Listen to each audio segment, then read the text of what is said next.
బుర్రు పెట్ట తుర్రుమన్నది. అత్త తెచ్చిన కొత్త కట్టనన్నది. మామ తెచ్చిన వల్ల పూలు మొడవనన్నది. మొగుడి చేత ముట్టికాయ తింటానన్నది. నాన్న నాన్న నాకు ఒక కథ చెప్పవా? అబ్బా వెళ్ళి మీ అమ్మని అడుగమ్మా, నాకు చాలా పని ఉంది. అమ్మా అమ్మా నాకు ఒక కథ చెప్పవా? నాన్నని చెప్పమంటే చెప్పడం లేదు, పని ఉంది అన్నాడు. అవునా, పని ఉందన్నాడా? నాకు తెలిసి ఎప్పుడు ఇంతే.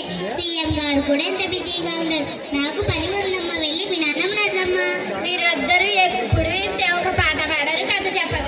ఏమి అడిగినా పని ఉంది అని అంటారు. నానమ్మ నానమ్మ నానమ్మ నానమ్మ నాకు ఒక కథ చెప్పవా? నా బంగారు తల్లి, నా చిట్టి తల్లి, అలా పెరట్లోకి వెళ్ళి చెప్పుకుందాం పదమ్మా.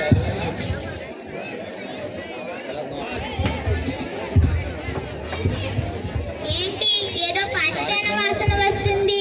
ఏమీ లేదండి, నిన్న మిగిలిన ఉప్మా ఉంటే పాడేయడానికి వెళ్తున్నాను. అంత ఎక్కువగా ఎందుకు చేసావే? మీకోసమే దీన్ని పలుస్తారని. దీని పేరే ప్రభావతి. కోపం చాలా అతి, అసలు లేదు మతి. ఇది చాలా పెద్ద కోతి, పగులెత్తి మూతి. అబ్బో, అయినా ఇంత ఎక్కువ చేసి పాడేసే బదులు ముసలాన్ని పెడతాంలే. అత్తయ్యా, ఓ అత్తయ్యా.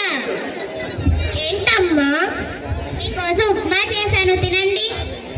అమ్మా ప్రభా, ఇది పాచిపోయింది. పాచిపోయిందా? మీకోసం వేడివేడిగా జీడిపప్పు వేస్తామంటారా? పాచిపోయిందంట, పాచిపోయింది. అయినా ఈ వయసులో అంత తిని వెయిట్ లిఫ్టింగ్ చెయ్యాలా ఏంటి? సిగ్గు లేకపోతే సరి, పెట్టింది తిని ఒక మూలనే పడి ఉండు. ఏమండి, ఇంట్లో నేను ఇంతమందికి చాకరీలు చెయ్యలేనండి. ఇప్పుడు నీకేమైందే? ఇంకా ఏం కావాలండి?